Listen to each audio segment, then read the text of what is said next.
This is lecture number 14, Refraction in Lenses.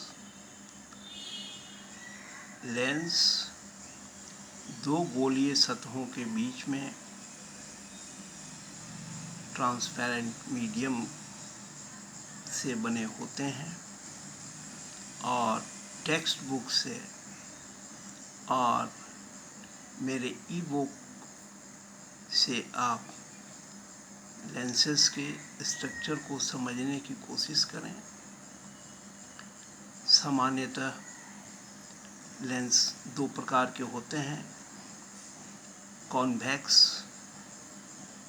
उत्तल और concave अवतल लेंस।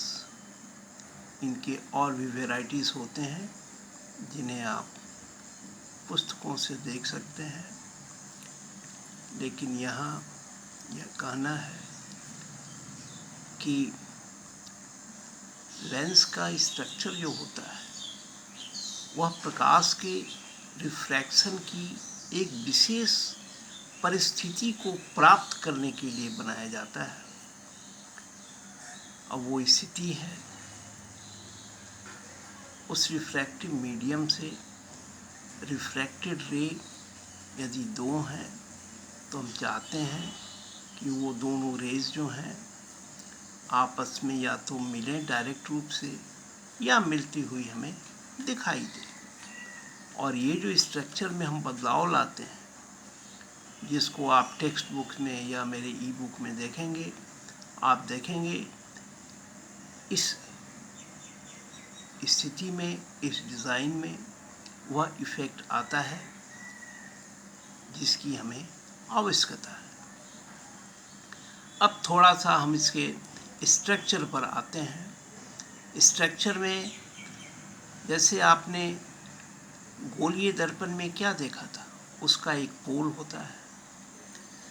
इसमें भी दोनों सरफेस चूँकि गोलीय होते हैं, इसलिए हर सरफेस का अपना एक, कुछ समय के लिए मान लिया जाए कि उनका मध्य बिंदु है जिसे हम उनका पोल कह सकते हैं। लेकिन अब हमें लेंस के पोल को डिफाइन करना है, तो दोनों सरफेसेस के इन दोनों बिंदुओं को जोड़ते हुए हम एक एक्सिस खींचें और इन दोनों बिंदुओं के बीच का जो बिंदु है वह लेंस का पोल कहलाएगा।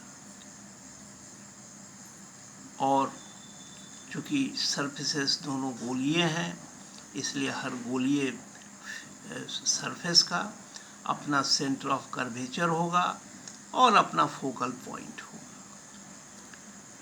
और जैसा कि मिरर में हम एपर्चर को हमने समझा है, वैसे ही लेंस के कंडीशन में भी एपर्चर की वही समझ है। एपर्चर है कि जितना लेंस पे वो एरिया जिस पे कि प्रकाश की किरणें पड़ सकती हैं, वह मेजर है इसके एपर्चर का। और कोई विशेष इसमें स्ट्रक्चर नहीं है, क्योंकि आपने इसके पोल को समझ लिया ऑलरेडी, सेंटर ऑफ कर्वेचर और इसका जो फोकस है और फिर एपर्चर, ये सब की मैंने व्याख्या कर दी। अब इसमें जो इमेज फॉर्मेशन की जो बात आती है, क्योंकि इसमें भी जो ऑप्टिकल बिहेवियर होता है प्रकाश का मोर और लेस वही होता है। जैसे उसमें किरणें चलती हैं, फोकस पे कंसंट्रेट होती हैं, वह यहाँ भी होता है, या कंसंट्रेट होती हुई आभासित होती हैं।